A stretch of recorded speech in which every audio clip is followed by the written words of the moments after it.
So this is going to be incredibly easy. I just need to know the secrets to the universe and the answers to everything. No problem. What happens if everything goes wrong?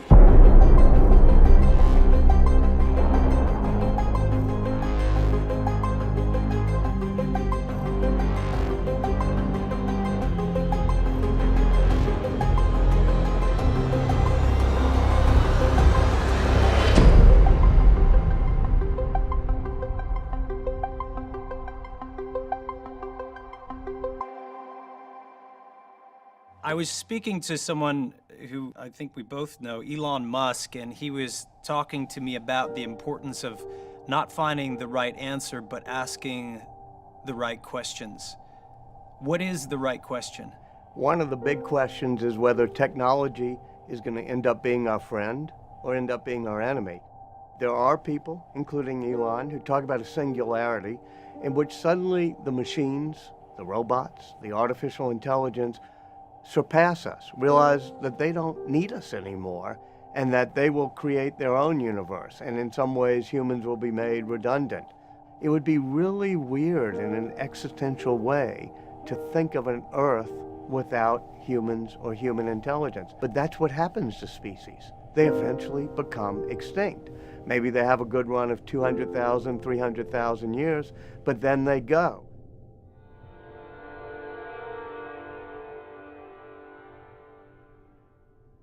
You know, technology has the possibility of helping us to figure out how to keep this planet safe, how to deal with carbon and whatever the next problem might be.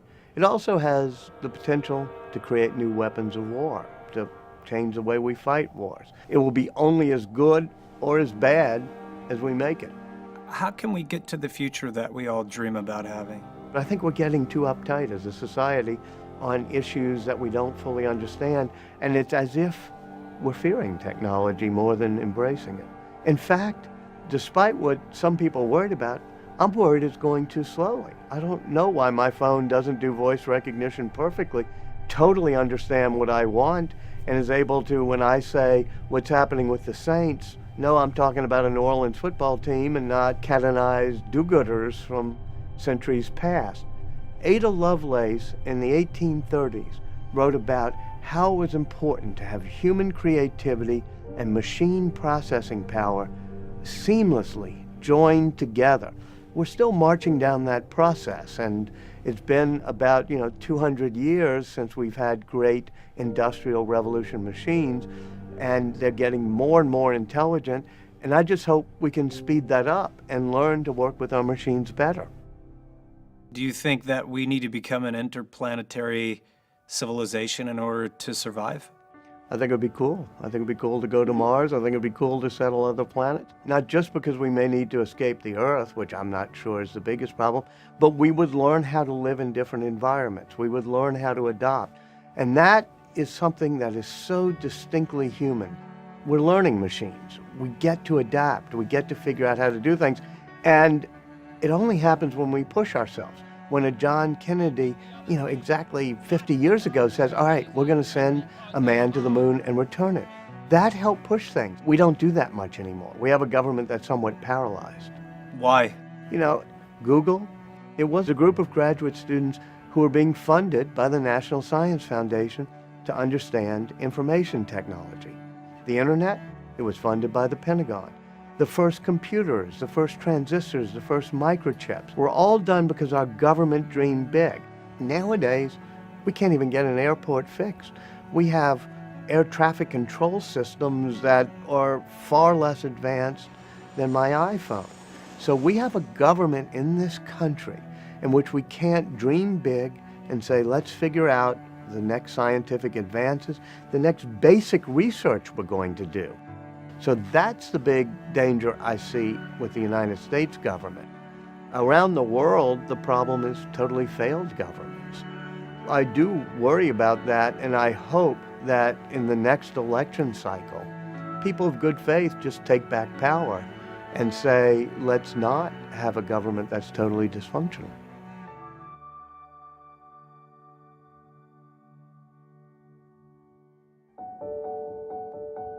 What did you learn about the future from Steve Jobs?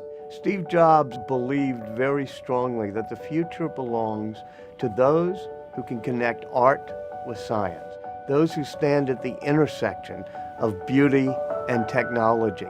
And that's where humans and machines can work together well, because I think humans are and will always be more creative, have a greater sense of beauty than our machines will, have a greater sense of the humanities and the arts.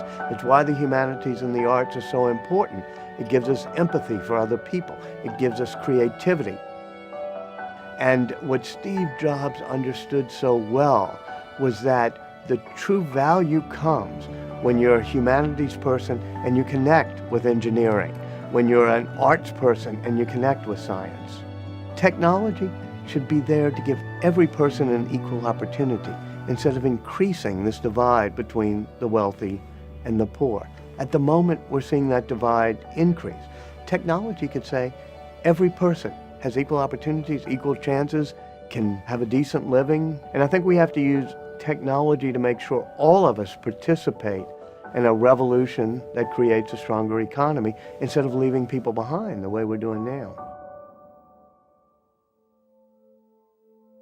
Why do we still have conflict? And do you think that we are going to need the help of AI to ultimately find peace? You know, we're flawed, all of us as humans.